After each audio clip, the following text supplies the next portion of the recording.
Hello, welcome to exam fellow. मैं खेमचंद कुआल और आज हम पढ़ने वाले हैं पृथ्वी की उत्पत्ति के एक और सिद्धांत के बारे में। वो है हमारा ज्वारीय परिकल्पना। देखिए, इससे पहले हमने जो है ग्रहाणु परिकल्पना पढ़ी। ग्रहाणु परिकल्पना जो थी वो द्वैतवादी सिद्धांत की पहली परिकल्पना थी। उसके बाद में दूसरी परिकल्पना है हमारी ज्वारीय परिकल्पना। इसके अलावा हम जो है 3 परिकल्पना और पढ़ेंगे द्वैतवादी सिद्धांत के अंतर्गत। द्वैतवादी जो है जो हमारी परिकल्पना थे उसके अंतर्गत थी। तो देर न करते हुए आइए हम शुरू करते हैं। ज्वारीय परिकल्पना जो थी ये भी जो है हमारा द्वैतवादी परिकल्पना है, यानी 2 तारों पर जो है डिपेंड थी। अब ये परिकल्पना जो है ये विद्वान थे, अंग्रेज विद्वान, जिनका नाम था जेम्स, जिन्सने जो है ये परिकल्पना दी थी। कब दी? ये दी थी हमारी सन 1919 के अंदर ये परिकल्पना प्रस्तुत करी। और यहाँ पर ये परिकल्पना जो है ये ज्वार पर आधारित है। इन्होंने बताया जो सूर्य था, जैसे ग्रहाणु परिकल्पना में बताया गया है, सूर्य जो एक शीतल जो है गोला था, लेकिन यहाँ पर इस प्रकार की कंडीशन नहीं थी। ये बताया गया कि यहाँ पर जो है सूर्य की कंडीशन क्या थी? सूर्य जो है एक विशाल आकार का, यानी विशाल क्या था? गैस का गोला कह सकते हैं। तो विशाल गैस का गोला था जो कि तप्त था। तप्त मतलब बहुत ज़्यादा गर्म गोला था। तो ये बताया गया एक और इसका साथी था, उसके संयोग से, यानी 2 तारे थे, सूर्य और एक जो है तारा और था, उसके संयोग से जो है ये हमारे ग्रहों की उत्पत्ति हुई है, सौरमंडल की उत्पत्ति हुई है।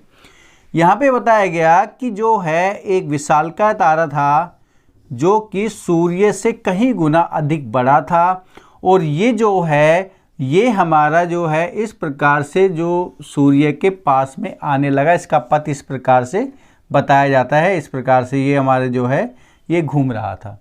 और जब ये पास में आया तो यहाँ पर इस प्रकार की जो है वो स्थिति बन गई, यानी कि जो है वो सूर्य से कुछ हिस्सा जो है अलग निकलने लगा, जो है जिस प्रकार से हमारा जो है पृथ्वी पर चंद्रमा का जो आकर्षण शक्ति की वजह से ज्वार उत्पन्न होते हैं, उसी प्रकार से यहाँ पर भी ये सिचुएशन बताई गई कि ये तारे का आकर्षण शक्ति अधिक थी, क्योंकि ये जो है काफ़ी ज़्यादा विशाल था सूर्य से, और ये अपनी ओर जो है सूर्य के कुछ आकर्षित करने लगा, सूर्य को अपनी ओर आकर्षित करने लगा, क्योंकि ये जो है इसमें जो गैस थी और जो है तप्त था, तो इसकी वजह से जो है इससे कुछ हिस्सा जो है इसकी ओर आकर्षित हुआ। अब ये तो थी हमारी पहली अवस्था। तो पहली अवस्था हमारी इस प्रकार की थी।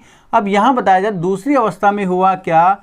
जो सूर्य था, सूर्य से कुछ हिस्सा जो है, जैसे बताया कि यहाँ पर जो है ये हमारे ये इसका पथ था, ये यानी इसका जो रास्ता था, लेकिन जब ये यहाँ पर आया तो हुआ क्या? ये तारा यहाँ पर आया तो दूसरी अवस्था में, यानी कि यहाँ से जो है सूर्य से इस प्रकार से हिस्सा निकल के अलग हो गया। इसे कहा गया फिलामेंट कहा गया। तो फिलामेंट यानी एक तरह से सिगार की तरह हम कह सकते हैं, यहाँ पर सिगार की तरह जो है एक हिस्सा निकल के यहाँ पर अलग हो गया। और ये जो है ये जो हिस्सा अलग अलग हुआ ये इस प्रकार से था, जिस तरह, यानी बीच में जो है ये मोटा हिस्सा और साइड में ये पतला हिस्सा, ये बताया जाता है। फिर तीसरी अवस्था में क्या हुआ? तीसरी अवस्था के अंदर जो हमारा ये सूर्य था ये तो यहीं पर स्थिर रहा, लेकिन जो है ये इस प्रकार से यहाँ तक दूर आ गया, और ये जो क्या नाम है हमारा जो तारा था, यानी कि जो तारा जो था सूर्य का साथी तारा, ये आगे की ओर निकल गया, ये यहाँ की ओर निकल जाता है, और जिसकी वजह से क्या होता है ये सूर्य से अलग हुआ हिस्सा है वो हमारा इस तारे के साथ में नहीं जा पाता, और ये हमारा सूर्य की आकर्षण शक्ति से बाहर निकल जाता है। जो इसका एक दायरा है उससे बाहर निकल जाता है आकर्षण शक्ति से, जिसकी वजह से दोबारा से सूर्य के अंदर ये चीज़ नहीं मिल पाता और इसके चारों तरफ ये घूमता रहता है। तो ये बताया था हमारा जेम्स जिन्स ने जो है ये परिकल्पना दी, ज्वारीय परिकल्पना, यानी कि जो है ये साथी तारा, विशालकाय तारा जो था उसकी वजह से जो है एक आकर्षण शक्ति पैदा हुई, और उससे जो है हिस्सा निकल के अलग हो गया, एक सिगार की आकृति का हिस्सा निकल के अलग हुआ, इसलिए इसको जो है हम कहते हैं ज्वारीय परिकल्पना कहा जाता है। अब बात ये उठती है कि यहाँ पर इस प्रकार की जो है आकृति बनी, यानी सिगार की तरह आकृति बनी, लेकिन इससे ग्रह कैसे बने, ग्रह बनने का क्या कारण था? तो ग्रह बनने का कारण ये बताया जाता है कि ये फिलामेंट जो है निकल के अलग हुआ, सिगार की आकृति का जो है ये निकल के अलग हुआ, तो इससे जो है ग्रह का निर्माण कैसे हुआ? तो हम कह सकते हैं यहाँ पर ग्रह निर्माण प्रक्रिया। तो ग्रह निर्माण किस प्रकार से हुआ? तो ग्रह निर्माण के लिए क्या हुआ कि ये जो हिस्सा था ये बहुत ज़्यादा क्या था, गर्म था। ठीक है, गर्म था क्योंकि किससे निर्मित हुआ था? ये जो है सूर्य में जो गैसें थी उससे जो है ये अलग हुआ था। अब ये बाद में जब ये अलग हुआ तो अलग होने पे क्या हुआ, सूर्य से अलग तो हो गया, अब सूर्य से काफ़ी दूर भी चले गया। अब धीरे धीरे प्रक्रिया क्या हुई, धीरे धीरे प्रक्रिया हुई कि ये जो है वो ठंडा होने लगा, यानी ठंडा या शीतल होने लगा। अब ये ठंडा हुआ तो ठंडा होने पर से प्रक्रिया क्या हुई, इसमें जो है वो सिकुड़न होने लगी। ठीक है, सिकुड़न होने लगी, यानी हम कह सकते हैं क्या होने लगा, ये संकुचित होने लगा, संकुचित होने लगा। संकुचित होने पे हुआ क्या, सिकुड़न या संकुचित हुआ, तो सिकुड़न या संकुचित होने से यहाँ पर जो है ये अलग अलग हिस्सों में जो है ये टूट गया, अलग अलग हिस्सों में टूटा, और अलग अलग हिस्सों में टूटने के बाद में इसी से जो है वो हमारा ग्रहों का निर्माण हुआ। तो ये जो है इस प्रकार से हमारे ग्रहों का निर्माण ये हुआ है ज्वारीय परिकल्पना के आधार पे, जो कि 1919 में जेम्स जीन्स ने जो ये परिकल्पना दी थी। अब यहाँ पर इस परिकल्पना के आधार पे हमें आज के सौरमंडल की स्थिति के बारे में काफ़ी कुछ सिमिलरिटी मिलती है कि यानी ये परिकल्पना ये बताती है कि ये जो है सिगार के आकार का था, और इसी प्रकार से जो है यहाँ पर भी हमारी सिमिलरिटी देखने को मिलती है कि जैसी यहाँ पर जो है एक उत्पत्ति बताई थी उसी प्रकार का जो है आधार भी देखने को मिलता है। अब वो आधार क्या थे वो हम डिस्कस करते हैं कि कौन कौन से आधार थे जो ये बताता है कि ये जो है परिकल्पना हमारी ठीक थी, यानी कुछ काफ़ी समय तक इसको जो है वो परिकल्पना को जो है बिल्कुल ठीक माना गया। लेकिन आधुनिक समय की बात करें, अगर आज वर्तमान समय की बात करें, तो इसमें जो है इस परिकल्पना को ठीक नहीं माना गया, बहुत सारी जो है कमियां बताई गई। तो यहाँ पर क्या था, इसके जो है इसकी विशेषता क्या थी, इसका क्या क्या जो है हमें फ़ायदे देखने को मिले। पहली चीज़ तो ये है वो हमारा था ग्रहों का आकार की बात करें तो ग्रहों का आकार हमने देखा कि ये जो है सिगार के आकार का था, ये जो फिलामेंट था। तो यहाँ पर देखेंगे बीच में जो है वो बड़े ग्रह थे, उसके बाद धीरे धीरे जो है ग्रहों का आकार हमारा छोटा होता गया। तो इसी प्रकार से अगर आज के समय की बात देखें तो हमारे ग्रहों के सौरमंडल की बात करें तो सौरमंडल जो ग्रह हैं बीच में हमारे बड़े ग्रह बृहस्पति शनि जैसे ग्रह हैं, और जो है वो साइड में हमारे बुध शुक्र या फिर अरुण वरुण या फिर जो है प्लूटो की तरह, क्योंकि जिस समय पे ये जो परिकल्पना जो दी जेम्स जीन्स ने उस समय पर जो है हमारा प्लूटो जो था वो हमारा सौरमंडल का पार्ट माना जाता था। उस टाइम पे जो है प्लूटो की खोज हो चुकी थी, तो सौरमंडल के पार्ट के अंतर्गत ही वो आता था, ग्रह जो है कहा जाता था। लेकिन 2006 के अंदर जो है ये हमारा जो है इसको ग्रह की श्रेणी से अलग कर दिया गया। तो पहली चीज़ तो ये हो ग्रहों का आकार। दूसरी बात क्या करें तो दूसरी बात ये है कि यहाँ पर ग्रहों के आकार जो हम देखें तो यहाँ पर जो है हम ग्रह की जो है अक्षीय झुकाव, यानी हम कह सकते हैं ग्रहों का झुकाव। तो ग्रहों का झुकाव जो है इसके बारे में बताया गया कि झुकाव जो है वो क्यों हो रहा है। झुकाव इसलिए हो रहा है कि यहाँ पर सूर्य की आकर्षण शक्ति और इस तारे की आकर्षण शक्ति की वजह से जो है ये क्या नाम है अलग हो गया, लेकिन सूर्य के चारों तरफ घूमने लगा। लेकिन समस्या यह आई सूर्य की आकर्षण शक्ति की वजह से ये जो है इनकी धुरी पर ये झुक गए, तो ये भी जो है झुकाव का कारण बताया जाता है। इसके अलावा तीसरा जो कारण है वो है हमारा उपग्रह है। ठीक है, उपग्रह जो है, हाँ एक चीज़ मैं बताना भूल गया, उपग्रहों की उत्पत्ति किस प्रकार से हुई।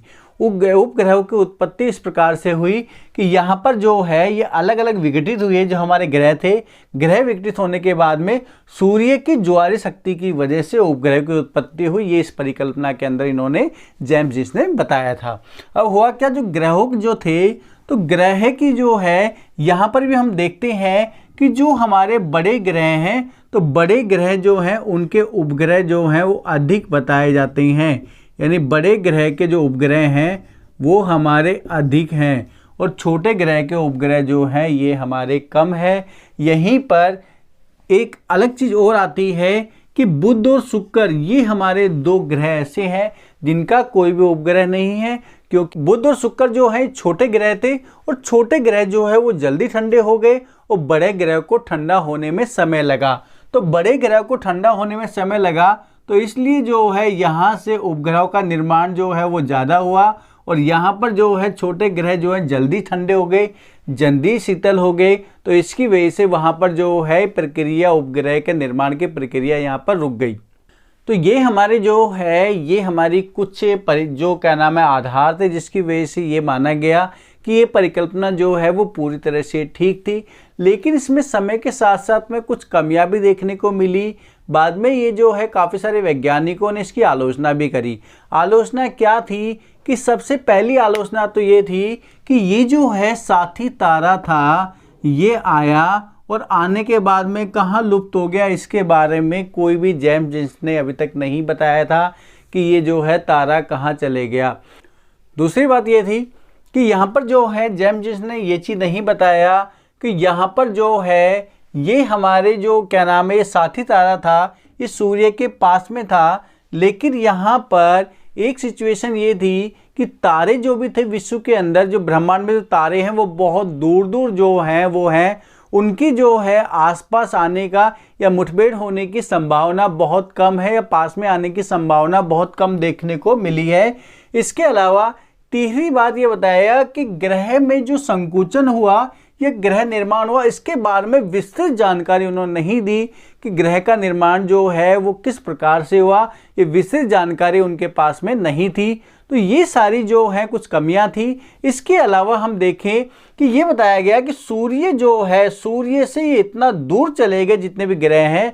जैसे अगर बात करें कि हमारा जो है वो बृहस्पति है, बृहस्पति सूर्य से लगभग जो है 100 गुना, अगर उसके बृहस्पति अगर मान लो सूर्य के व्यास की बात करें तो सूर्य के व्यास से 100 गुना अधिक दूर पे जो है बृहस्पति है। इसके अलावा 3000 जो है गुना अधिक दूरी पर जो है वो हमारा वरुण है, यानी कि नेपच्यून जो है वो इतनी दूरी पर है। तो बताया कि इतनी दूरी पर जो है किस प्रकार से चले गए, ये थोड़ी सी असमंजस वाली स्थिति थी कि ये जो है ग्रहों के बीच में भी दूरी जो है काफ़ी ज़्यादा मात्रा में देखने को मिली। अगर ये संकुचन से हुआ, अगर ग्रह जो है संकुचन की वजह से, सिकुड़न की वजह से हुए, तो इनकी दूरी जो है वो ज़्यादा नहीं होनी चाहिए थी, जो कि वर्तमान में इनकी दूरी देखने को यहाँ पर मिलती है। तो ये कुछ जो है वो कमियां थी जो कि हमारे जेम्स जेम्स ने जो ज्वारीय परिकल्पना दी थी इसके बारे में। तो ये हमारी परिकल्पना पूरी यहाँ पर समाप्त होती है और मैं आशा करता हूँ कि आपको ये वीडियो अच्छी लगी होगी, पूरी जानकारी बहुत अच्छी लगी होगी। अगर जो है आपको इसमें कहीं पर भी डाउट है तो कमेंट बॉक्स में वो डाउट लिख सकते हैं। हो सकता है कुछ पॉइंट इसमें छूट गया हो, मैंने कोशिश करा है कि रिमाइंड में जो ही माइंड में जो चीज़ जो पॉइंट रहे वो मैंने डिस्कस करने की कोशिश करी।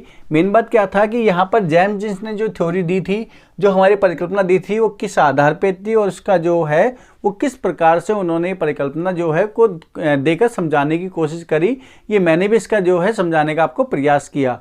अगर आपको वीडियो अच्छी लगी हो तो वीडियो को जो है जितना हो सके आप शेयर कीजिए और उसको लाइक ज़रूर करना। तो ये परिकल्पना हम यहीं ख़त्म करते हैं। उसके बाद नेक्स्ट परिकल्पना हम लोड लेके आएंगे, वो कि द्वैतवादी परिकल्पना के अंदर ही है। ये हमारी 3 परिकल्पना अभी और बाकी हैं।